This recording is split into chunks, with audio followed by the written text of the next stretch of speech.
Welcome to 2 Minute Warning on Twitch Sports. This is the high-paced American football podcast in which time is in short supply, but opinions are certainly not. I'm Matt. That's Jez. How are you doing? I'm doing well, yeah. Second show in a day for me, so I'm getting busier by the week, but it's all good. Busy is good. Keeps me occupied. You're a very, very busy man with your sports content, especially today with the show earlier on this afternoon here in the UK, and now with 2 Minute Warning this evening. Yes. So yes indeed. Yeah. Good evening, Reese. Speaking of the effing racing show, good evening, Reese. Welcome. Yes. Yeah. Welcome, Reese. Nice. We're here on 2 Minute Warning this week, somewhat close to the eve of free agency opening. Yes, we are. And so what we talk about today will have a little bit of a bearing on that. Some things that have already been agreed, some things that we expect to happen or hope will happen. And from there, it'll be time to start doing some draft prep and seeing what the real needs on teams are.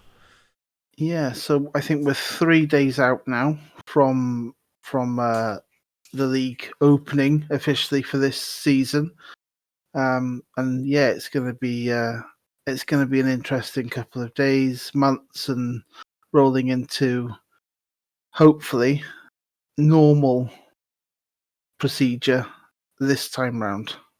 Yes. Yeah, so hopefully it'll be a normal league year. I think we've just been raided, but Twitch is broken and it hasn't told me, so... I see the raid, but no squirrels. Yeah, some people have arrived, but there's been no Twitch notification that there's been a raid, so that hasn't triggered that. But welcome. Thanks, Duff. Thank you for the raid. I hope you enjoyed your rocksmithing, rocking out. Where are the squirrels? Blame Twitch, man. They're broken. Absolutely. I would do a squirrel dance, but I'm sat down and, I'm not doing it. They want squirrels. Well, maybe I'll trigger the squirrels during the commercial break or something. So you'll have to stay tuned. Absolutely. Because those of you that are subscribed don't see the ads anyway. So I'll give you a bit of squirrel during the commercial. The squirrels are sleeping. They need rest too. Yeah. Absolutely. Yeah. Absolutely. I need sleep. Bags under the eyes, kids. COVID. Going back to work. You look like I feel. Actually, I think I'm hiding it a lot better than you are. But you look like I feel, and I mean that. Yeah, I'm just going to wear makeup next week. Yeah, makeup department next week. It's fine. I've got a very accomplished wife in being able to do makeup and stuff like that. So just that's fine. There are members of the Primetime Streamer Network that wear some makeup for their streams. I'm not going to say who. I'll let you guess that for yourself. But yes, I know for a fact that some of them wear a little bit of makeup to just take the edge off or something. Are there? Yes, Reese. Yes, there are. And now, yeah, Reese. Let the speculation begin. Throw some accusations out in the Discord or something. But anyway. Not a makeup podcast, a podcast about the great sport of American football. And we continue this week by talking about pretty much the same thing that we were on topic on last time, which was quarterbacks and quarterback news. And this week we have the announcement that Dallas Cowboys quarterback Dak Prescott signed a 4-year, $160 million deal to stay in Dallas. Is it a good move for Dak, for the Cowboys, for both? What do you think? 2 minutes, here we go. Well, this was announced Monday, week just gone. $160 million 4-year contract with $126 million in guarantees. 2 key details included with this contract was there's a no trade clause and there's a no tag provision. The deal averages $42 million a year over the first 3, with $75 million in the first year, with $66 million in a signing bonus. For me, this was always going to happen after Dak sustained the season-ending injury last season, and was placed on the franchise tag with the Cowboys. Cowboys can't afford or couldn't afford to lose him. He's got paid, which I think we said was going to happen anyway. So yeah, it was simple for me. Simple decision. What did you think? So we talked about this a lot last off-season when they were pretty much refusing to pay the guy. And then they put the tag on him, and that was fine. But they had a little glimpse of what life is like when they don't have Dak Prescott under center because of his injury. And I don't think they ever want to go back to that again. So they were willing to pay Dak the money that he wanted. He's definitely got paid. This first year of $75 million in the first year really is like meeting Dak's criteria. So I think he has won there. The Cowboys keep a very good quarterback, and that's really all there is to it. I think there is everybody wins in this situation. Yeah, Dak gets paid. Cowboys keep a quarterback. The only problem will come is if Dak doesn't quite recover from that injury, and we see decline in his play. But we won't know that until they actually start playing. No, until he throws the ball, we do not know, and that's the beauty of the game, I guess. Yes. But moving on, and completely not related to the NFL, but still American football related, as the XFL and the CFL, so the Canadian Football League, planned their returns to the field. Both leagues confirmed on Wednesday that they're discussing options for a collaboration going into the future. What could this mean for both leagues? And is it a good idea? What do you think? It's news that came out on socials pretty quick, and it's odd for me to think of it, but a good thing in my opinion. What did you think? I'm really intrigued by this, and it's important to point out that they're not talking merger; they are talking collaboration. So we're not going to see them merge and mix players or anything like that. They're just talking about working together. So I think the most exciting thing for me is the prospect that they will align on rules and play. Mm-hmm. So it'll be a joint rule book. May see the end of the 3-down system in Canadian football because there's only 3 downs north of the border. And it will mean probably some kind of mixing together in the postseason. So it might be that the winner of the Grey Cup plays the winner of the XFL Championship, whatever they end up calling that. And that becomes their own kind of Super Bowl kind of deal, which is just a massive throwback to the start of the Super Bowl era in the NFL, which was the AFL and the NFL meeting in the Super Bowl. That's how that started. It was 2 separate leagues, had their own championships, and then the champions met in the end. So I'm really excited by it. I hope that they pull it off. Are you excited? Absolutely. With the XFL under the management of Dwayne The Rock, as wrestling fans and movie fans know him, and his partners, can you smell what the XFL is cooking? But all puns aside, this could potentially be a big time production that could potentially lure big names away from the NFL in coming years. Big name rookies that coming out of college too. I say to them, let's go forth and forge something awesome. Let's go for it, big time. Challenge the NFL. So you're saying to the CFL, let's go 4th down, as in don't just stop on 3rd down. That's the basic message there? Absolutely. You took the words right out of my mouth. You know me. If I can find a pun, I will ram it in there, whether it's a good one or not. Absolutely. Why not? Just keep throwing things at the dartboard until something sticks.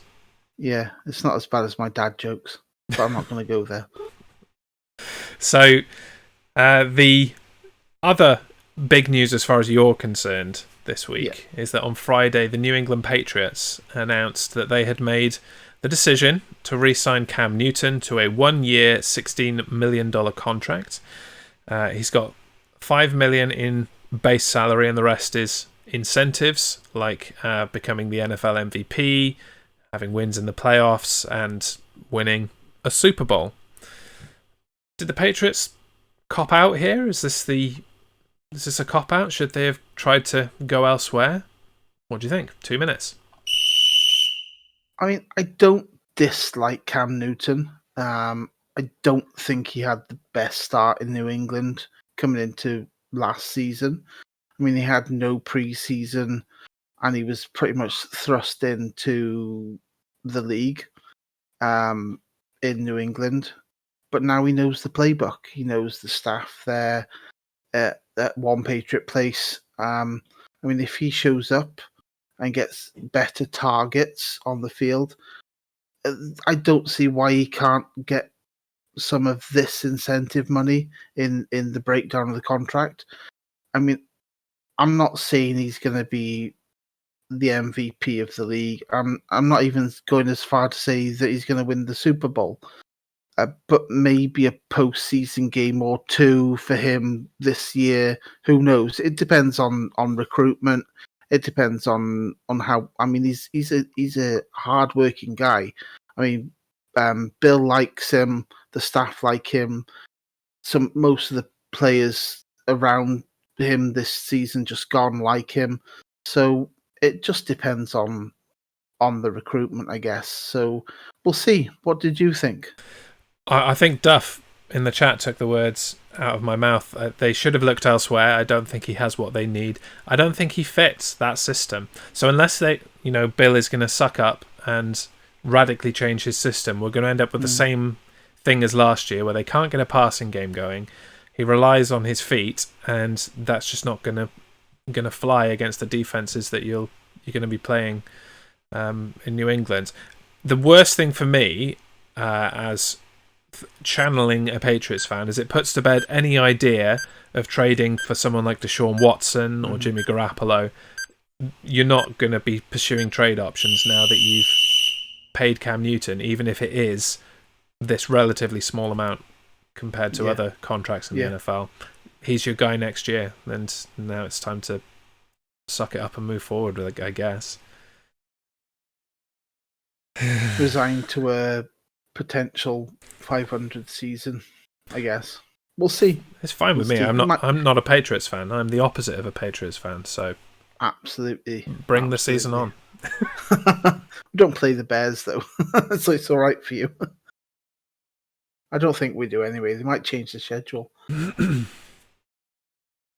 But anyway, talking about quarterbacks and more contract news, and that involves Mr. Seven Rings, Tom Brady. He's agreed to terms on a new contract with the Tampa Bay Buccaneers on a contract extension. It is a 4-year contract that includes 3 voidable years, essentially locking him into an extra year. Was it worth the effort?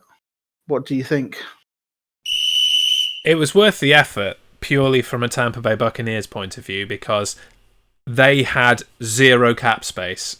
They've got some players that they really need to get signed up, and that was not going to happen with the money that they had available. So, I don't think it changes anything for Tom Brady. I think if he planned to only play 1 more year, it's still going to be 1 more year. It just changes the way he gets paid, and it's Tom Brady being a team player, basically. There's $19 million of savings on the cap. He was supposed to be a $28.4 million cap hit in 2021. That's a defensive player, a Shaq Barrett, that really wants to get paid and will and walk out the door if he doesn't get paid.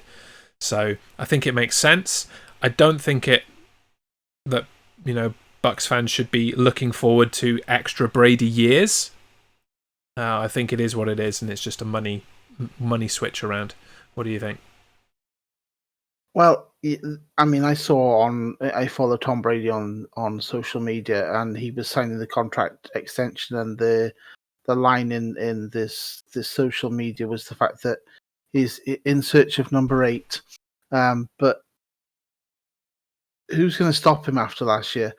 Buccaneers GM Jason Licht will certainly take it, considering it secures Brady through at least 2022 and provides, like you said, much needed cap space relief in the process. Yeah, Tom Brady is a team player.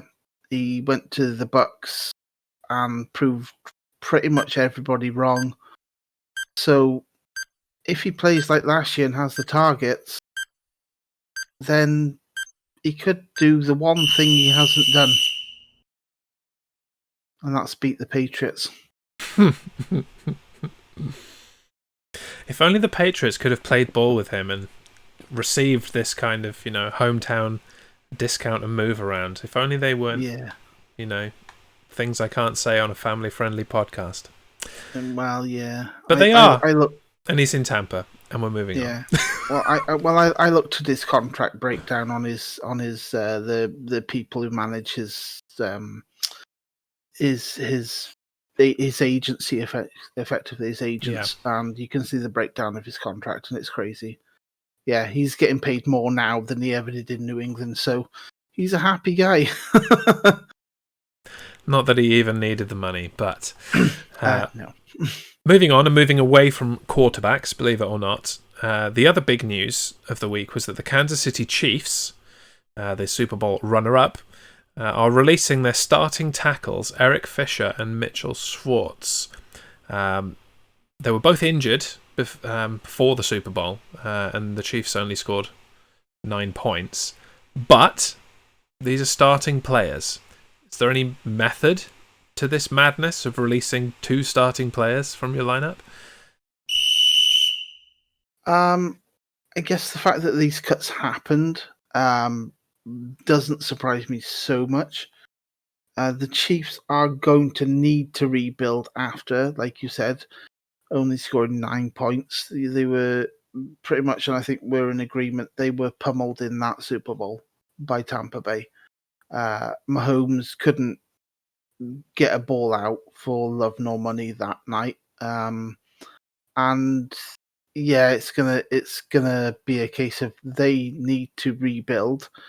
The method, like you said, method in the madness, method to the madness is, it seems odd to me as an outsider, neutral. Is it going to be a case of who do they trade for, who do they pick up in free agency, or even who do they draft? But if they draft 2 starting tackles, do you really put 2 rookie tackles in straight away? What do you think? I think the main thing here is that they did fine without them. They both suffered significant injuries during the 2020 season. Schwartz missed the majority of the year with a back injury, and Fisher suffered an Achilles injury in the AFC Championship. So neither of them actually made it to the Super Bowl. I don't think the offensive line was the reason that they lost the Super Bowl, personally. So I think just cutting your loss on 2 players that you probably aren't going to be playing as well next year as they would do, get that cap space back.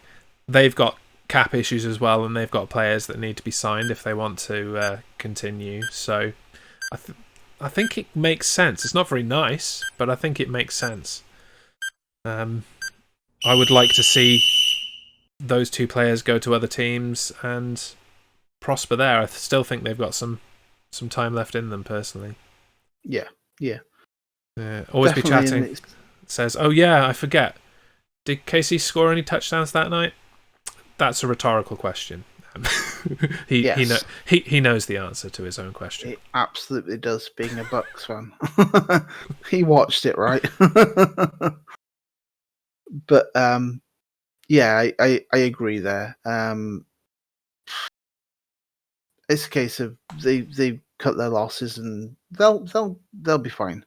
But now, as is now our time for take a quick commercial break. But when we come back, we'll be looking at our predictions from last year and how well they did. So stay tuned, and we'll be right back. Yeah, you'll get an ad if you're not subscribed. If you're subscribed, it's squirrel time. See you in 2. It's squirrel time.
Welcome back to 2 Minute Warning. I hope you enjoyed the squirrels and or the advert break, depending on your level of subscription.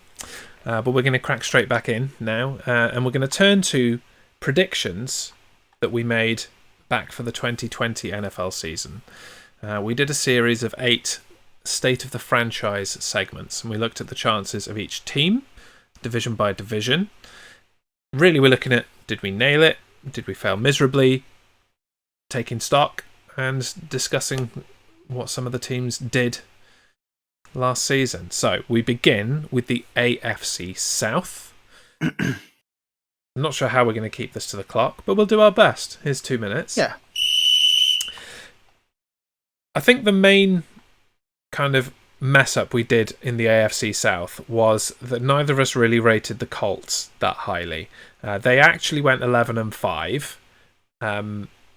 This is the only one that you didn't put a number to for some reason. You said wild card at best, and I said 7-9. I don't think we really gave Captain Sidearm Philip Rivers a chance. And, no, we didn't. The others were pretty much where they needed to be, except for the Texans. We highly rated the Texans going into the season, and they were not good. They were actually 4-12. You said they'd go 10-6. I said 11-5. Famous last words. I actually said they'll be okay with the receiving core they have. Narrator, they were not. No. But we were pretty much there with the Titans and Jags. They were actually 11-5. The Titans. You said 12-4. I said 12-4 and would win the division. They did. And we were too generous with the Jaguars. Yes. 1-15 was the actual. You said 3-13. I said 4-12. So there or thereabouts, apart from the Colts and the Texans, 50-50. Yeah. It was I want to say it was a tough division to guess, I guess, but yeah, we were wrong, I guess, and we just didn't give the Titans enough, big up to them, and they won the division and went on and did nothing else afterwards. No, and the Titans lost those 5 games. The Titans lost. They really should have won a few of them. Yes, they were a force to begin with, and then tapered off at the end. But yeah, not the best of starts. We started with the AFC South, but it did get a little better. Let's go to the next division. Yeah, so it's the division of my New England Patriots and our predictions, or the reviewing of our predictions for the AFC East. So, going on the Patriots, I said 12-4. You said 10-6. They ended up 7-9. I think it would have been a different story were it not for Cam Newton not being quite what we expected him to be, and his getting COVID and all of the other mitigating factors. Because that last few weeks of the season, the Patriots really did kind of come back and put some wins up. Yeah. In spite of Newton, in my opinion, but they were on the right path for that. Yeah. And the Dolphins? Dolphins, I said 9-7. You said 8-8, and they ended up 10-6. Close enough in my book. Yeah, close enough. And they had Tua with his massive long surname that I still can't pronounce. Tagovailoa. And that's the one. And he put up a good string of wins and proven to be the quarterback that he was meant to be, and was touted to be. Next on to the Bills. We both said 13-3, and they ended up 13-3. And they won the division and went on to do pretty well, all things being said, and went on to get to the championship game. They were what we thought they were, basically. Yes, and so that's nice. Proven to be. Yeah. And then last, the Jets in brackets suck. I said 5-11. You said 4-12. Sorry, I said 5-11 or 4-12. You said 5-11, and they ended up 2-14. So yeah, they've proven I was right. They suck. I underestimated the ineptitude of Adam Gase, clearly. And, he's gone now, right? he is finally gone now. Yes. Yeah, my friend Dylan is ultra thrilled that he's gone, and they've got a new coaching staff in place for next season. Little shout out to Dylan. He actually nailed the Colts prediction, where we were saying they were going to be not very good. He nailed 11-5, so fair play to him. Yes, yeah. Any betting gaming joining us? Good evening. Good evening. Not sure if you're an NFL fan. If you are, join on in the chat. If not, hang out, enjoy our faces. Absolutely. But next up, and I don't think anybody did very well at predicting this division anywhere, because it did not go the way that you would expect, and that's the NFC East. Let's break that down. The Eagles were probably the biggest shocker. Yes. Even though you and I were kind of middling in our predictions. You said 6-10, so you predicted a losing season, and I said 8-8. We actually had Duff Valley on this show as well. He said 7-9. They were actually 4-11. Their problems were well documented on this podcast. Yes. They started in W and ended in Ents. And maybe they can do better next year. Maybe not. We'll see. Who knows? The Cowboys, obviously, we expected big things from them. You said 11-5. I said 12-4. Duff said 8-8 was the closest. Quote that I dropped was, "The Cowboys routinely cock up any expectations of them." and that's exactly what they did. Not entirely their fault that they went 6-10, completely destroying our predictions, but with Dak under centre, I think maybe they'd have got somewhat close to our predictions. I still stand by that. Washington were quite a surprise, but you were very close. You said 6-10. I said 5-11. Duff said 3-13, and their 7-9 division-winning record.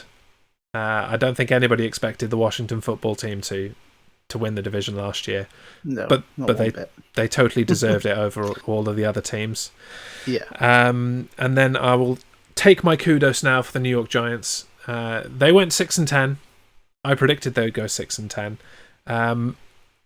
You said 8-8, and Duff said 7-9. So nobody was really out there too much. Yeah. And Duff says, we nearly made the playoffs. Yeah, so did everyone else. It literally came down to the last game of the season where all 4 teams could have made it. So it did, yeah. And I think they were quite annoyed with what happened in that final season game, which thwarted them from getting there. Any betting gaming casual NFL fan here, Seahawks fan, Russell Wilson for the win. Oh, we'll get to Russell Wilson, don't you worry. You haven't those hands. You haven't missed the NFC West. That will come in a little bit. I'm still counting it, says Duff. Well, when you're a Giants fan nowadays, you've got to take the victories where they come, right? But absolutely. What's our next division, Matt? So we're heading north for the 2 northern divisions now. Of the NFL, and first up the AFC North. We started with the Browns. You said 10-6, I said 10-6, and they ended up 11-5. And my famous last words in this section were Baker Mayfield could wind up being king of the North, and I think that's fair. To be honest, was true. Yeah. Next in that division, we looked at the Bengals. You said 3-13. I said 3-13. The actual record was 4-11. So we were pretty much there. I'm taking that as 2 in that division so far, to be honest. Yeah, absolutely. I think both of those are close enough. And just pardon the cat interrupting me. So next off, he never comes in on a show. Next up, we had the Steelers. I said nothing apparently, but you're the one who listened to it. Mm-hmm. You said 10-6, and they ended up 12-3. I'm sure I said 12-3, but obviously I didn't. You would say that now, wouldn't you? I mean, well, I would say it now. Yeah, of course I would. Who wouldn't take the win? But yeah, you were pretty close. But they had a cakewalk, in my opinion. Oh, they did. They had one of the easiest schedules in the entire league last year. So yes, they certainly did. And then finally in the AFC North, we had the Ravens. You said 14-2. I said 13-3, and they ended up 11-5. They were pretty disappointing for me. I thought they were going to go pretty much as far as they could, and they ended up. Yeah, I mean, much like the Titans we discussed earlier, they started really well and then just tapered off. And same record, and those 5 losses really could have been wins, and they could have been up in that 13-14 region that we predicted. So I think that's probably our most successful division of predictions so far. Yes.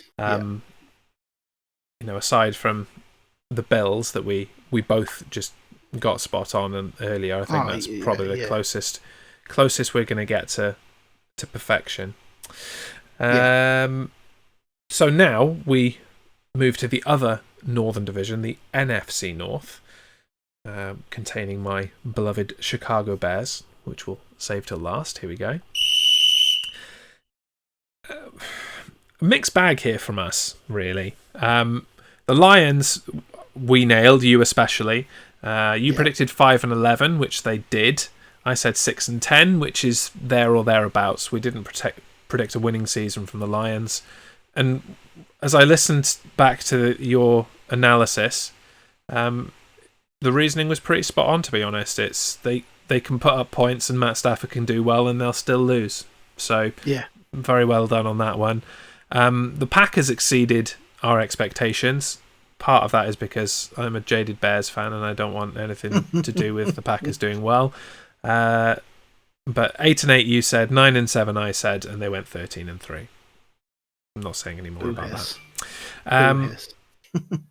Conversely, we expected the Vikings to do a lot better than they did. They suffered a real kind of Titans, Ravens-esque drop, but throughout the entire season, there were so many winnable games for them that they just failed to capitalise on, which is why I said 11-5. Sorry, you said 11-5. I said 9-7. They went 7-9. Mucho disappointing. Absolutely. And finally, let it not be said that I don't know my team, because I predicted that the Chicago Bears, the monsters of the Midway, the beleaguered by Matt Nagy's dictatorship Chicago Bears, would go 8-8, and they went 8-8. Still made the playoffs though. And you said 9-7, which is close enough as well, generous, as far as I'm concerned. It was too generous. Yeah.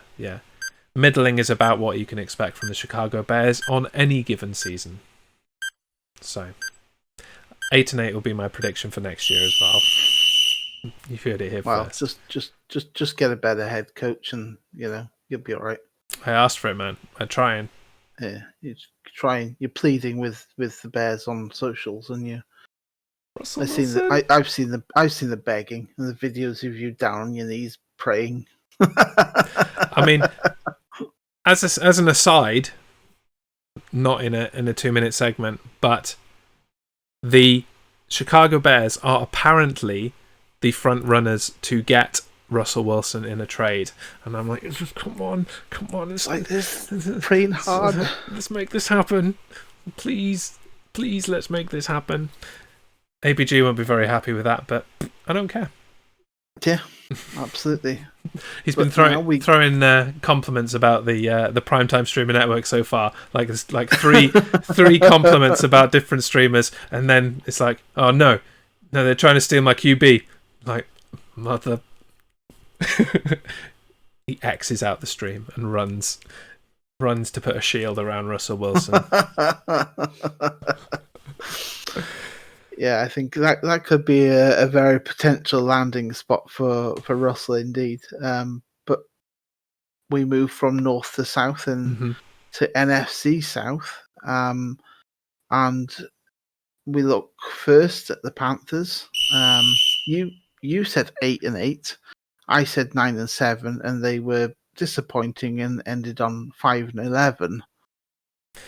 Yeah, I think Always Be Chatting is going to be happy about quite a lot of this 2 minutes. But the Panthers were disappointing. I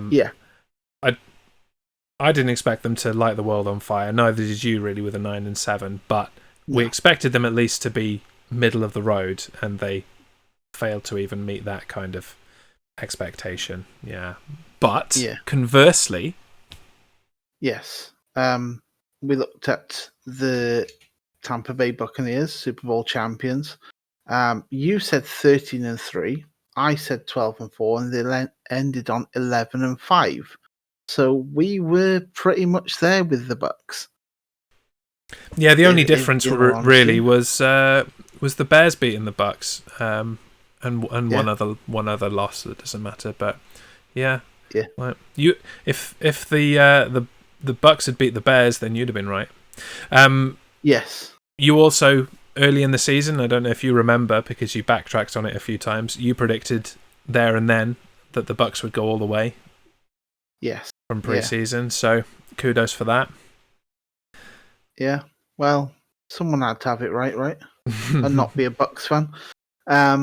But then, Falcons, you said 5-11, I said 4-12. They ended 4-12. Bing, bing, bing. Dead on the money, but again, there and thereabout for both of us. And yeah, I guess disappointing if you're a Falcons fan.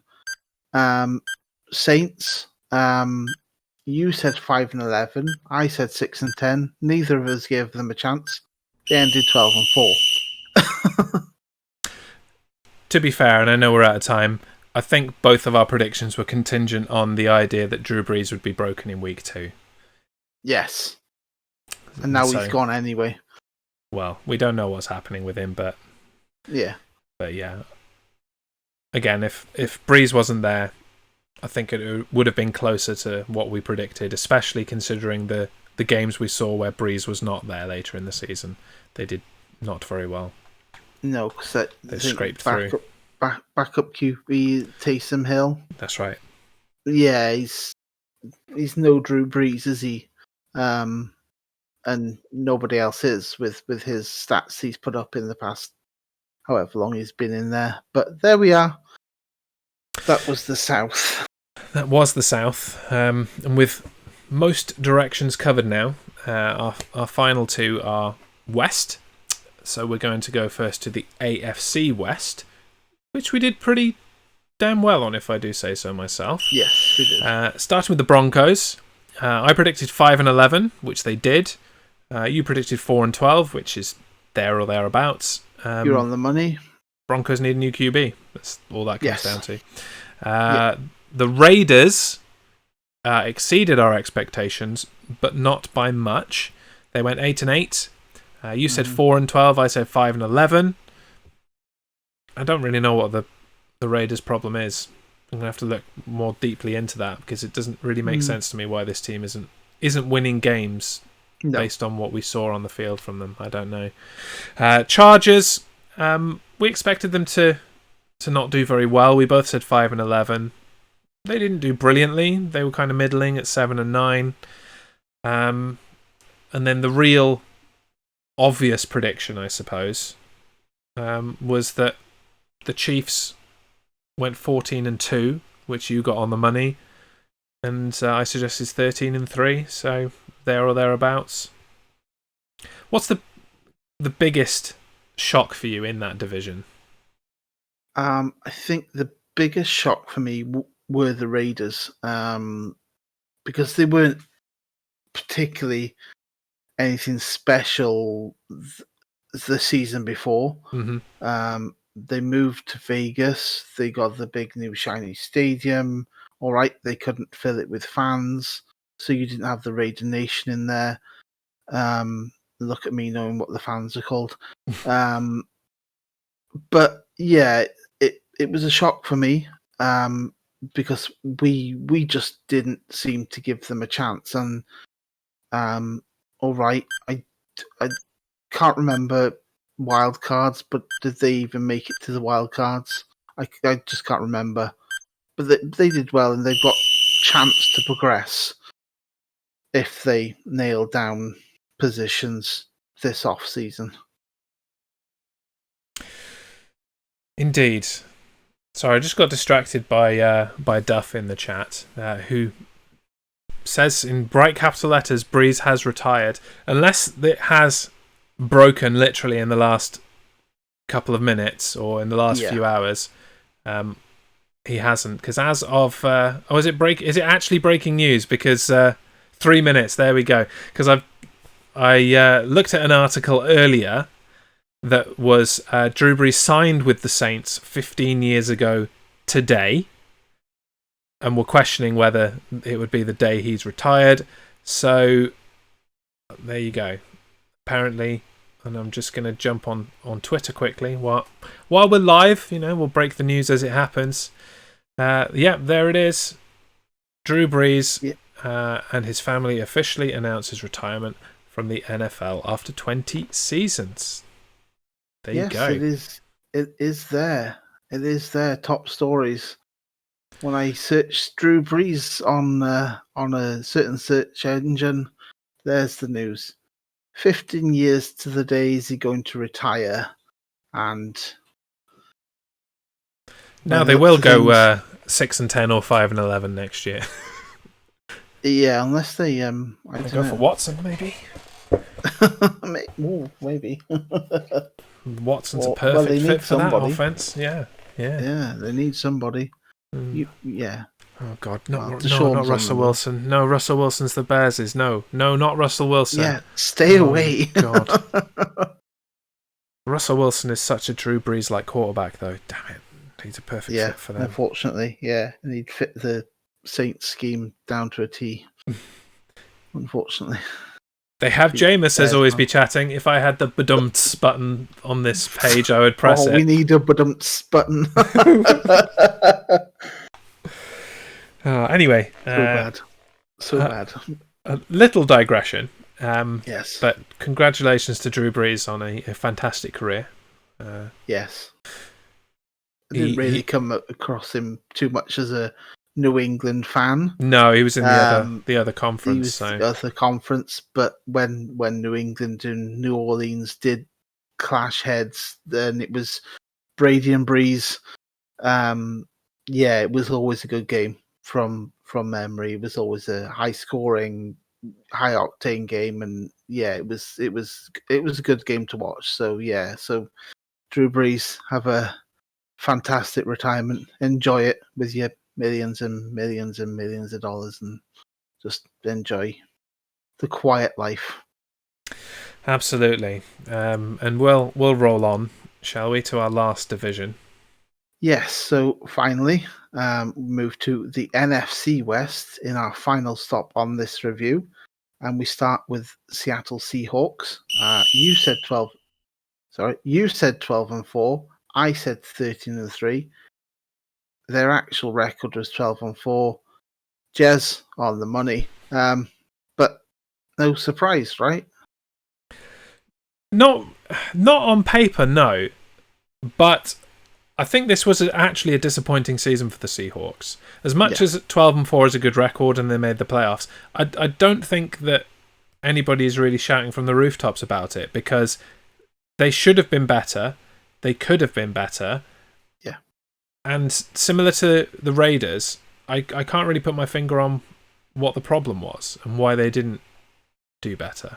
I'm going to have to look a bit more deeply into it. But clearly Russell Wilson has his own thoughts about it. And it's the O-line and parts of the defense, apparently. Yeah. Definitely. Next down in our review, we have the Cardinals. You said 8 and 8. I said 9 and 7. Again, Jez on the money, 8 and 8. Cardinals. They didn't surprise me too much, and they didn't light up anything. But did we expect it? And so I'm 2 and 0 in this division. There's only 2 teams in this division, right? That's where it ends. Is that? Yeah, apparently so. But next up, the Rams. You said 6 and 10. I said 5 and 11. And they ended on 10 and 6. Not quite as stellar, is it? Yeah. I'm going to call my time out here and give us a bit more time on our final topic. That's fine. Yeah, put up the graphic that I love of the ref with the timeout. I think the Rams got that 10 and 6 record in spite of how terrible they were last year, to be honest. Yes. You don't trade away your starting quarterback if you are a good 10 and 6 team. Mm-hmm. They won in spite of Jared Goff last year. I complained a lot about Jared Goff and how terrible he was. They lost a lot of very winnable games, and it came down to bad quarterbacking and just bad execution on the field, really. So I am shocked at that 10 and 6. Yes. Rather than being in the region that we expected, to be honest. I think we give them absolutely no chance of getting a winning record. We expected Goff to Goff, and he did, but they won anyway. So they certainly did. And anyway, he's gone elsewhere now, so he's not the Rams' problem. Indeed.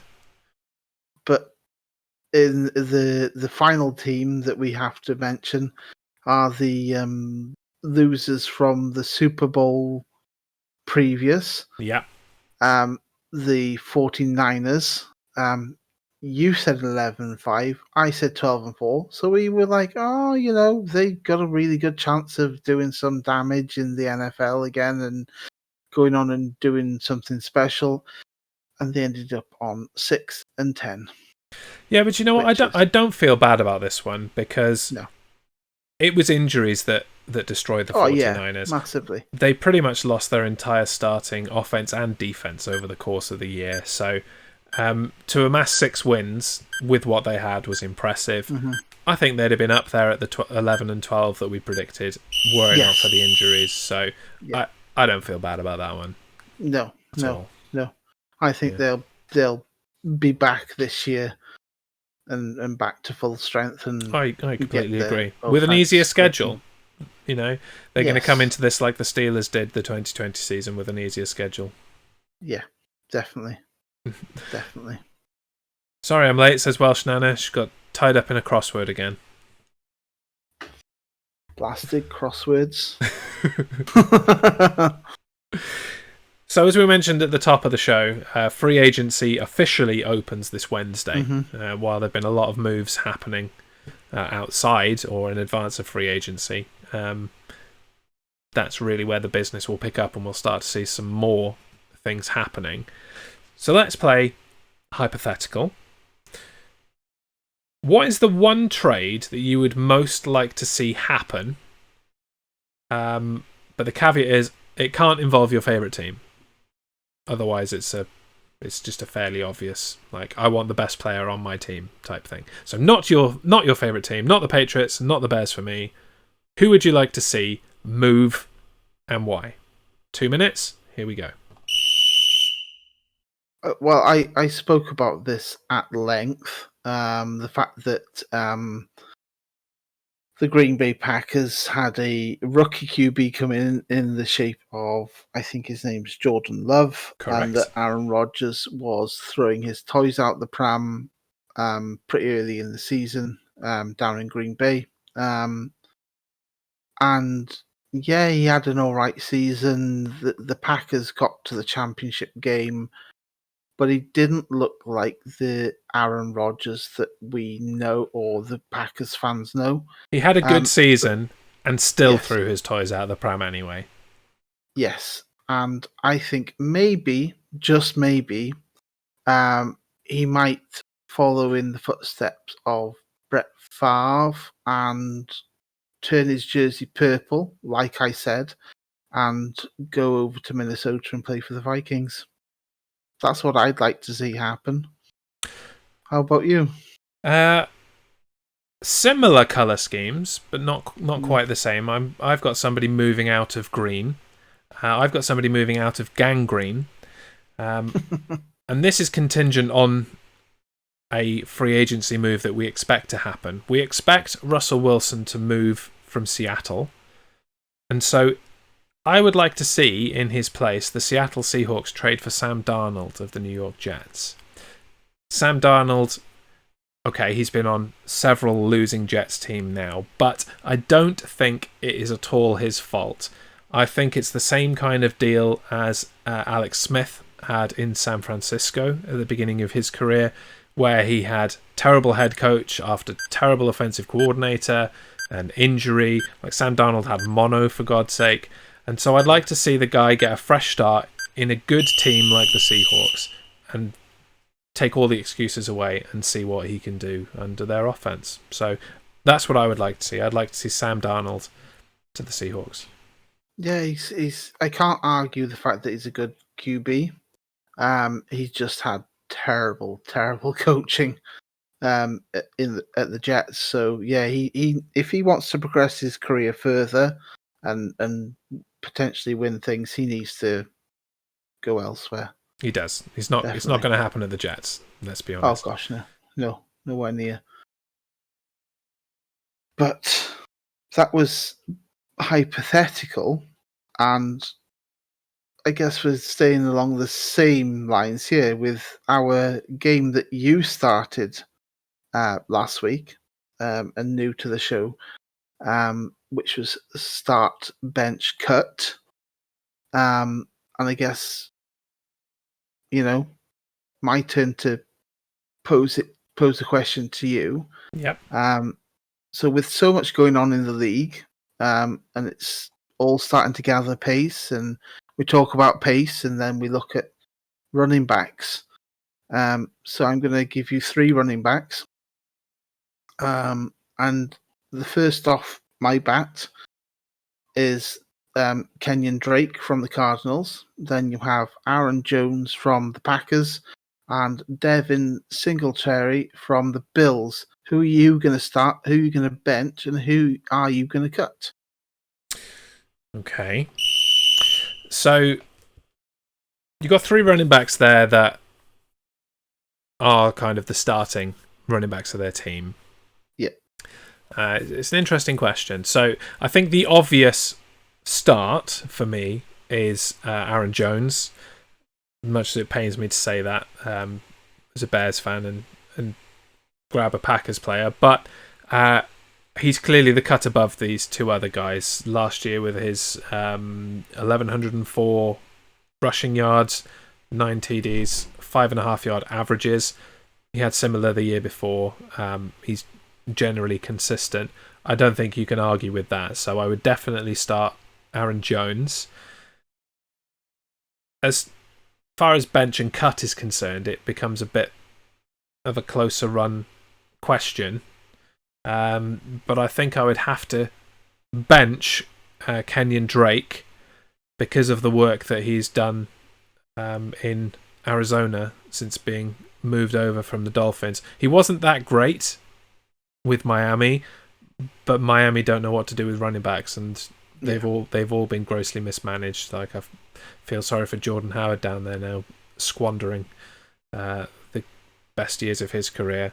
But under the Cardinals, Drake got nearly 1,000 yards, 10 touchdowns, and a 4-yard average per rush in 2020. So he can go on the bench as a solid backup. That would be a really solid backup as far as I'm concerned. And so the odd man out is Singletary, who just hasn't really fit in that Buffalo offense. He's put up some numbers. 687 yards, 2 touchdowns, average of 4.4 yards in 2020. The number was fairly similar in 2019, but it just doesn't match up compared to the other 2. By the numbers, I've made that decision mathematically, if you will.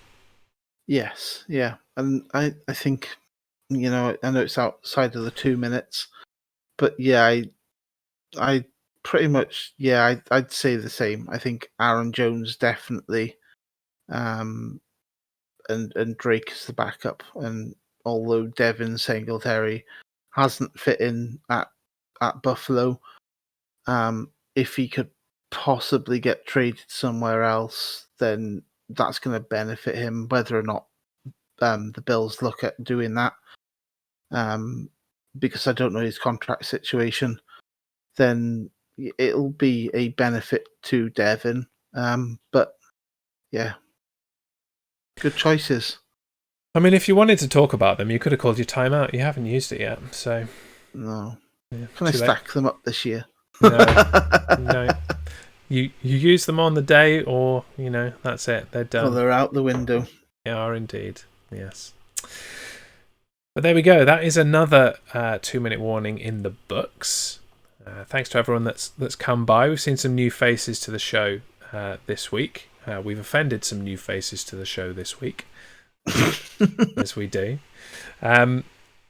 So going forward for the next few weeks, we're going to be talking a bit more about some draft kind of talk, looking at what the needs are of teams, looking at some of the rookies that are going to be available, and getting ready for the draft come April time. Really, that's going to be the next big event that we build towards. Now that I think we've officially, put the 2020 season behind us.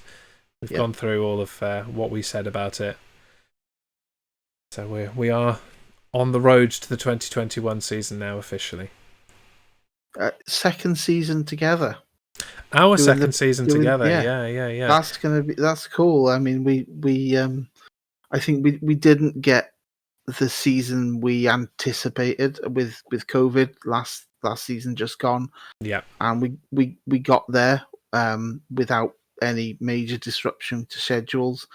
But yeah, onto the new season, onto the new rookies coming out of the draft class, which is going to be exciting. As you said, I'm looking forward to seeing where these big name college QBs and wide receivers and running backs, tight ends, and all these positions go into building potential dynasties. Yeah, it's going to be exciting. I'm looking forward to the new season, and yeah, I'm looking forward to doing some looking at the drafts and team needs going forward now until we hit the official NFL draft this year. Yeah.